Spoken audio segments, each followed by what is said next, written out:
Desa Legetang yang terletak di Desa Pekasiran, Kecamatan Batur, Banjarnegara, merupakan sebuah dukuh yang makmur. Berbagai kesuksesan di bidang pertanian menghiasi kehidupan di desa itu. Penduduknya cukup makmur dan kebanyakan para petaninya cukup sukses. Mereka bertani sayuran, kentang, wortel, kobis, dan sebagainya. Berbagai kesuksesan duniawi yang berhubungan dengan pertanian menghiasi Desa Legetang. Misalnya apabila di daerah lain tidak panen tetapi mereka panen berlimpah. Kualitas buah dan sayur yang dihasilkan juga lebih baik dari yang lain. Namun bukannya mereka bersyukur, dengan segala kenikmatan ini mereka malah banyak melakukan kemaksiatan. Barangkali ini yang dinamakan istidraj atau disesatkan oleh Allah Subhanahu wa Ta'ala dengan cara diberi rezeki yang banyak namun orang tersebut akhirnya makin tenggelam dalam kesesatan. Masyarakat Desa Legetang umumnya ahli maksiat. Perjudian di desa ini merajalela. Begitu pula minum-minuman keras. Tiap malam mereka mengadakan pentas lengger, yaitu sebuah kesenian tradisional yang dibawakan oleh para penari perempuan, yang sering berujung kepada perzinaan. Ada juga anak yang malah melakukan kemaksiatan bersama ibunya sendiri. Beragam kemaksiatan lain sudah sedemikian parah di desa ini. Pada suatu malam, 17 April 1955, turun hujan yang amat lebat di dukuh itu. Tapi masyarakat Desa Legetang masih saja tenggelam dalam kemaksiatan. Barulah pada tengah malam hujan reda. Tiba-tiba terdengar suara keras seperti sebuah bom besar dijatuhkan di sana, atau seperti suara benda yang teramat berat jatuh. Suara itu terdengar sampai ke desa-desa tetangganya. Namun malam itu tidak ada satupun yang berani keluar karena selain suasana teramat gelap, jalanan pun sangat licin. Pada pagi harinya, masyarakat yang ada di sekitar Desa Legetang yang penasaran dengan suara yang amat keras itu barulah keluar rumah dan ingin memeriksa bunyi apakah itu yang terdengar amat memekakan telinga tadi malam. Mereka sangat kaget ketika di kejauhan terlihat puncak Gunung Pengamun-Amun sudah terbelah. Dan mereka lebih kaget bukan kepalang ketika melihat Desa Legetang sudah tertimbun tanah dari irisan puncak gunung tersebut. Bukan saja tertimbun tapi sudah berubah menjadi sebuah bukit, dengan mengubur seluruh desa beserta warganya. Desa Legetang yang tadinya berupa lembah, kini sudah menjadi sebuah gundukan tanah baru menyerupai bukit. Seluruh penduduknya mati. Gegerlah kawasan Dieng pada saat itu. Seperti diceritakan oleh salah satu saksi hidup peristiwa ini.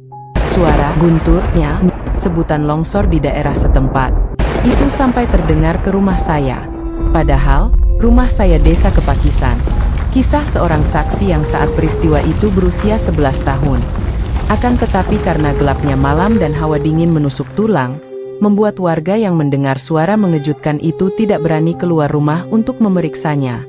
Baru esok paginya diketahui, ternyata suara itu berasal dari longsoran lereng sisi tenggara Gunung Pengamun-Amun yang tepat menimpa Desa Legetang. Dari kejauhan terlihat puncak Gunung Pengamun-Amun sudah terbelah. Bukan saja tertimpa tapi juga berubah menjadi sebuah bukit yang mengubur seluruh desa beserta warganya. Desa Legetang yang tadinya berupa lembah, kini berubah menjadi gundukan tanah menyerupai bukit. Menyadari peristiwa itu, sontak masyarakat di sekitar Desa Legetang terkejut. Kemudian banyak yang berteriak, "Legetang guntur! Legetan guntur!" Situasi saat itu menjadi ramai dan membuat masyarakat berbondong-bondong untuk melihat lokasi kejadian. Walaupun dusun yang lain juga hampir sama, tapi Desa Legetang sudah terlalu parah, terutama perbuatan maksiat seks bebas menurut saksi katanya. Dari 351 korban jiwa, terdapat 19 orang yang berasal dari luar Desa Legetang. Sementara itu, masih ada 2 orang warga asli Legetang yang selamat dari bencana tersebut. Yang hidup cuma disisakan 2 oleh Allah, itu perempuan semua. Mungkin disisakan 2 sebagai saksi atau bukti sejarah untuk mengenang desa ini tapi sekarang sudah meninggal. Imbuhnya, masyarakat sekitar terheran-heran. Seandainya Gunung Pengamun-Amun hanya sekedar longsor, maka longsoran itu pasti hanya akan menimpa lokasi di bawahnya. Akan tetapi kejadian ini jelas bukan longsornya sebuah gunung. Antara Desa Legetang dan Gunung Pengamun-Amun terdapat sungai dan jurang, yang sampai sekarang masih ada. Namun sungai dan jurang itu sama sekali tidak terkena longsoran. Jadi kesimpulannya, Potongan gunung itu malam tadi terangkat dan jatuh menimpa desa Legetang. Siapa yang mampu mengangkat separuh gunung itu kalau bukan Allah yang Maha Kuasa? Sesuai dengan firman Allah Subhanahu wa Ta'ala dalam Al-Quran Surat At-Takwir ayat 3 yang artinya, "Dan apabila gunung-gunung diterbangkan," Al-Ayat. Untuk memperingati kejadian itu, pemerintah setempat mendirikan sebuah tugu yang hari ini masih bisa dilihat siapapun. Tugu tersebut terbuat dari plat logam dan bertuliskan, "Tugu peringatan atas tewasnya 332 orang penduduk Dukuh Legetang, serta 19 orang tamu dari lain-lain desa, sebagai akibat longsornya Gunung Pengamun, Amun pada tanggal 16 dan 17 April 1955. Salah seorang saksi tragedi Legetang, Suhuri warga Pekasiran RT 03 RW 04 yang kini berusia sekitar 72 tahun mengatakan, musibah terjadi malam hari pukul 11 malam saat musim hujan. Saya dan beberapa teman malam itu tidur di masjid. Saya baru dengar kabar Gunung Pengamun Amun longsor jam 3 pagi, katanya. Suhuri mengaku lemas seketika begitu mendengar kabar tersebut, karena kakak kandungnya, Ahmad Ahyar, bersama istri dan 6 anaknya tinggal di Dusun Legetang. Namun Suhuri maupun keluarganya dan warga lain tak berani langsung ke dusun yang berjarak sekitar 800 meter dari pusat desa Pekasiran, karena beredar kabar tanah dari lereng Gunung Pengamun Amun masih terus bergerak. Lenyapnya desa Legetang dan penghuninya juga menyimpan misteri. Karena Suhuri dan beberapa warga desa Pekasiran lain seusianya yang kini masih hidup mengatakan, antara kaki gunung sampai perbatasan kawasan pemukiman di dusun itu sama sekali tidak tertimbun, padahal jaraknya beberapa ratus meter.